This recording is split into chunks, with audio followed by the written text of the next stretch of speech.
6费卡即将更新，作为输出卡的梅尔是什么强度？6费卡的设计风格是没有主流羁绊的通用卡，这代表了2样东西。第一，梅尔的技能面板会非常夸张，你肯定想问1星梅尔能不能替换2星4费卡？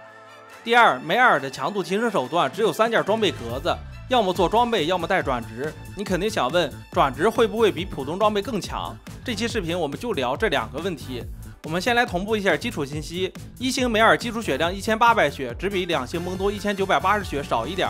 梅尔基础双抗60，蒙多基础双抗也是60，相信大家已经能感受到数值的诚意了。接下来我们算一算梅尔这张卡输出有没有达标。梅尔的技能是冲刺，对3个敌人每个造成450伤害，对自己和2名友军提供600护盾，并且护盾格挡的伤害会以50%的比例储存下来，在第3次冲刺时释放储存伤害，再加上3475魔法伤害，平摊给5名敌人。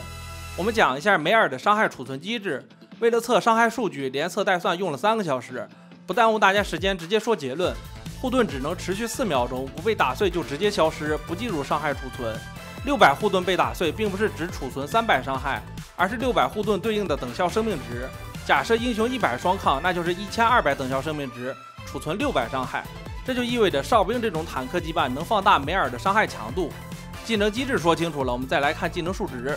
相信大家已经能感受到2星梅尔的夸张程度了，但是我现在要泼一个冷水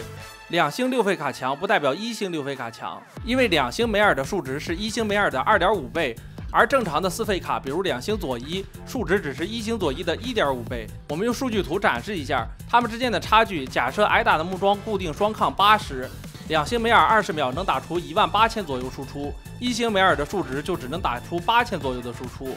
1星梅尔这个数值用来打单 C 是很难的，我对单 C 的预期强度是20秒无干扰输出要打1万以上。但是梅尔这个数值也不能算低，因为一个只开4羁绊的2星4费卡，差不多也就是这个输出强度。所以大家对1星梅尔的心理预期应该是团队阵容的第2个支撑点，而非凌驾在2星4费卡之上。梅尔的出装思路要尽量避免双回蓝，原因是梅尔的技能施法时间很长，从满蓝放技能到下一次普攻回蓝有足足2秒钟的时长。这种情况下，蓝 buff 加纳什之牙或者蓝 buff 加青龙刀都不能完全发挥回蓝的优势。所以梅尔的出装思路大概是蓝 buff 加法爆加破防，或者头盔加电刀加破防。出装思路是1件回蓝装加1件伤害装，再加1件什么属性都有一点的装备。最后我们聊一下梅尔的转职上限。很明显，6费卡的技能面板数值天生就适合带转职文章，但双城之战2这个版本数值主要提升手段是异常突变，羁绊提供的数值并不夸张，比如6指法5伏击专家对梅尔的提升